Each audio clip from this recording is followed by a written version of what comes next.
Hello and welcome to this very special international interview at this year's Tampo Maguire's GAA Townland Sevens competition.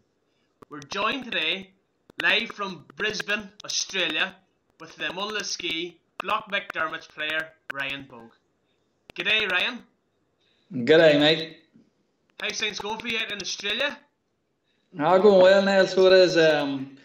Sort of tough time of year for us at the minute here because with Christmas and all going on at home and all the preparation for the sevens, but we're getting through it here. We're 30 odd degrees heat here today, but plenty of sun cream. We're getting through it, you know. Very good. Well, it's a bit colder here, but we're delighted to have you with us today. And I suppose you're having a great time out there in Australia. You seem that you have a great colour there. You must be spending a lot of time out in the sunshine. Plenty of time on the beach, Neil, and just sunbathing and relaxing, plenty of stretching and stuff, you know, and yoga over the winter here, before the football starts, you know what I mean. So we do spend a lot of time on the beach, a lot of swimming, a lot of aqua jogging. Ray and Keenan used to do a lot of aqua jogging with us years ago, and I've sort of tucked that over to Australia with me, and I'm still continuing on, you know. Very good, very good. Also here, maybe you've had a trial for the local Aussie rules team, the Brisbane Lions. How did that go for you, Ryan? I had a trial at the Lions. Neil, it went pretty well, but they thought it was in too good a condition for them. Okay. So they told me to take the Christmas break off, try and put on a bit of weight because I was just a bit lean for them. So I have to put on a bit of weight over Christmas and give them a shout in February or in January, and we'll get into a bit of training with them then, you know. So yourself and Nails Pierce Hanley be lined up in the middle of the park very soon then? I mean, Pierce, we were actually out last night for a few beers, so we were down in the local pub just before Christmas, you know, because Pierce was heading home for Christmas now. So I met him for a few beers last night before he went home. He's in good form, you know. He's training hard at the minute, so hopefully when he gets back at Christmas, we'll get stuck into the training together, you know. Very good, very good. I suppose moving on to the Tampo Sevens, Ryan, your team name this year, of course, is the Block McDermott's from Munla Ski. Would you like to tell the people at Tampo a wee bit more about your team name?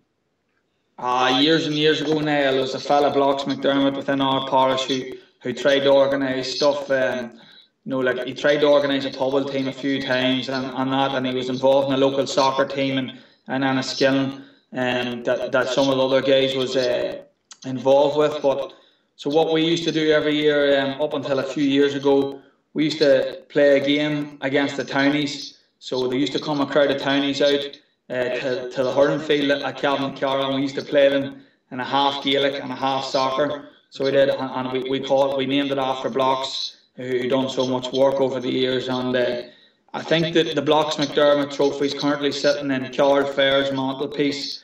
Card from Enniskillen, he was one of the townies, and they actually pipped us a lot in the soccer the last day. So it's on his mantelpiece at the minute, so it is. And the sevens are sort of taking up our time now. We don't get to play Blocks, you know, but we still remember him for what he done for us all them years ago, you know. And you never know, you made it the Tampo Townland trophy to join it this year. And looking ahead again, how are Munla Ski's preparations going? Obviously you're down under at the minute, but have you heard how they're going for Munla Ski at the minute? They're to be honest with you, Neil, they're not going great. No. No, we've got too many. We've got a lot of boys away and living away and tied up with different things, like the likes of we've got the likes of the Flanagans, the two Flanagan lads, two young fellas, good footballers, but they're currently auditioning to go on to the next series of Geordie Shore. Okay, so they are. Okay.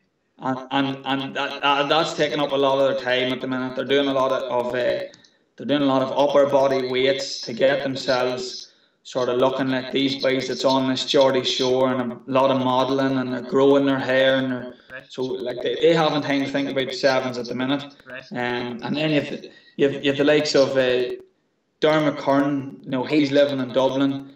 Declan Bogue's living in Oma, building a house in Knocknacloy, and he's trying to play football for Munla Ski Blocks McDermott's. Like it doesn't work out. Yeah. Stephen Kelly's flat out working. And Coyle, you could find him in any part of the world working. And then you've Sean Love. Like everyone in Tampo knows that if you get Sean Love for one day a year, you're delighted. So if we can have Sean Love there for St Stephen's Day for that one day, we'll be delighted. Like players, management and supporters know if you can get Sean Love for one day of the year, you're doing well, you know. Yeah, we had him for one day in our 2012 win, and we were delighted to have him. A very good player. Yeah, that's right. Looking forward to seeing him again in action this year. And I suppose I was chatting maybe people around Tampa about Mullinskee's chances ahead of the tournament, and you know, a smart aleck made the comment that he wasn't too worried about Mullinskee this year. He said they're just a crowd of hurlers. What's your reaction to this, Ryan? Well, there's always that old saying, Ryan, that or Niall, that football is a game for people who can't play hurling. You know what I mean? Right. So like I take that on the chin. You know what I mean? Like we've got plenty of good hurlers in that team as well. But like last year, nothing was expected of us, and we were unlucky to be pipped at the post by a ruthless, maybe what would I say? A dirty Toddy Kieran team in the semi-final, you know what I mean? Right. You know, and we were dealt with a big blow last year too, Neil, just before the tournament. Brian McCaffrey couldn't commit to us for the day because he had just had his young son was born a couple of days beforehand. He was making bottles and washing bottles out. He couldn't commit. So that was a huge blow a couple of days before the tournament. And our game plan was built around Brian actually doing goals and playing that goalkeeper role. So look, we worked best as we could of what we had that day, and nobody feared us, or we didn't fear anyone that day. So let people think what they want, you know. All right. Well, I suppose ahead of the tournament, have you had any advice on how to go about winning this year's Tampa Townland Sevens?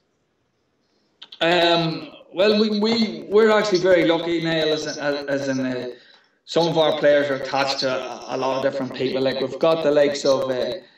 Andy Coyle's brother is attached to, in a huge way to clubs in Monaghan and county teams in Monaghan and college teams in Monaghan. You know, he's very very clued in Monaghan.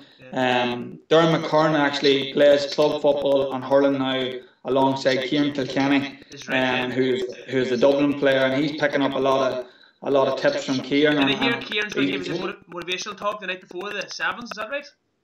Well, I can't disclose that now. Like we've got a few things lined up, but the boys have got a few things lined up, but I can't disclose that because I don't want rumours hitting the media, you know. But like Dermot's picked up a lot of tips. Like he's won a lot of Leinster championships down there along with that team, and you'll know it because when Dermot comes, you can actually hear Dermot coming before you see him because you can hear the Leinster medals jingling in his back pocket as he comes towards you, you know. So like that's a huge benefit to us, and also Declan Bogue, like he's got huge ties and relationships within the Donegal panel and into the Donegal camp, as everyone knows. It's been well publicised that he's built up a huge relationship with Donegal over the last couple of years, you know. Yeah, he has indeed. Well, he's very lucky in that regard, I suppose. And what about availability of players? You've talked about some players that are available. You want to tell us a bit more about who actually will be on the team on the day?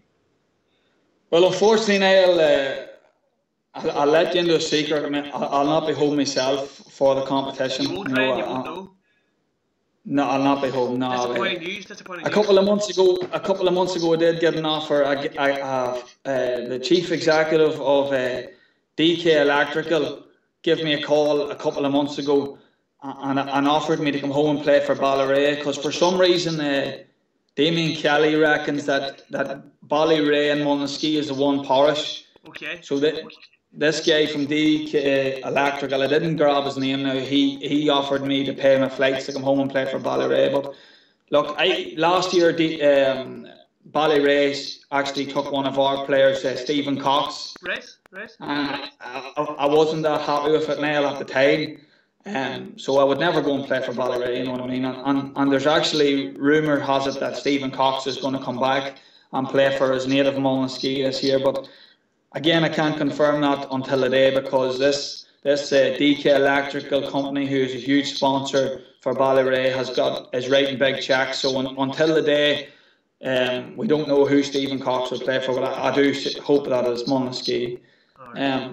Other players is in Peter Bogue and Eamon Rasdale, who are both for over 40s players, won't be available for the tournament. Peter Bogue's hurt his hamstring, which has been niggling at him for years. Eamon Rasdale has moved on to play PGA golf and the European Tour. He's gone on that, so I don't know where he is going to be over Christmas. But again, a good thing is that Brian McCaffrey will be available this year. He's found a babysitter and all is good, so he'll be available to play, you know. Very good, very good. Well, who do you see as Mullinsky's biggest challenges this year, Ryan? I'd probably say Toddy Kieran's going to be the team to beat, you know what I mean? Like, as I said last year, when we beat Ballyrea... A very good semi-final success they had over your own native Mullinsky last year. Yeah, but like they've got they've got county players in every line, you know what I mean? Like they've got Darrell Keenan, Ryan Keenan, yourself, Niall played county football. Like Conor McNally's been impressing in the halftime shows this year. Stevie Fee, good player, and everyone knows what Tommy Trout's capable of. So I think they're going to be the team to beat. Like last year, we wanted to beat Ballyrea solely because of the fact they stole one of our players and they were a neighbouring parish. We done that in the group stage with ease. So like that's what we were happy when we had that done. And then Toddy Kieran beat us. So I think the team that we would like to beat this year will be Toddy Kieran, because they beat us in that semi-final stage last year. And there was, to be honest with you, Niall, there was a bit of dirt from them last year, from one player in particular, that I wasn't happy with myself. So I'd like to see the boys get one over on Toddy Kieran and that player this year, you know. Well, you look forward to the draw tonight then, so. Yeah. Moving on around to a few quick fire questions. What's your best memory in a Tampo jersey? Best memory in a Tampo jersey, as I say, like I was on the Glory team, so down through the years underage with yourself, Niall, the minors, under 16s, under 14 teams. Like they were the glory days for us. But probably winning the championship in 2012 was probably my best memory in a Tampo jersey. But in saying that, some of the junior away trips is always good fun as well, like to league games, like when there's not as much pressure, and the crack was good as well. I could tell you stories from them too, you know. But it's probably winning the championship ultimately, you know. Very good, very good. Who's the hardest player on the Mullinsky team? Oh well, everyone knows that Stephen Kelly's known in and around Ulster football as the biggest hitter in Ulster football, you know what I mean? And if you mentioned anyone who's the biggest hitter, it's going to be Stephen Kelly. You know, and other guys are talking about Frank Kelly, who is actually a distant cousin of Stephen. But as far as I'm concerned, them Kellys are soft compared to the Kellys that play for us. You know, Frank's, like I've marked Frank before in training, that Frank's soft compared to what I've come up against with Stephen. You know. All right. Who's your favourite hurler, Ryan? My favourite hurler, at the minute, it's probably. Let me think. Like I've always been a big fan of Henry Shefflin. DJ Carey is always a big fan, but it's Joe Canning's always done it for me. And then you've got guys like Kieran McTagg, Mark Slevin, and the Lisbon setup, and right down to young fellas like the likes of Luca McCusker, and that's coming up, you know. But ultimately, it's probably Henry Shefflin, you know. Yeah, very good, King Henry. Player to look out for in this year's tournament? Yes, Niall, there's a lot of boys talking about this Conor King lad. Like as far as I'm concerned, there's three brothers in the King house. There's Kevin, there's Christopher, and there's Conor. Like, and when they were giving out the football skills, like Conor was at the back of the queue because Kevin was always the best footballer, followed by Christopher, and Conor was obviously last. But look, I hope that I heard the boys says he's working hard, so I really hope that he does have a big tournament, you know what I mean? But I can't see it.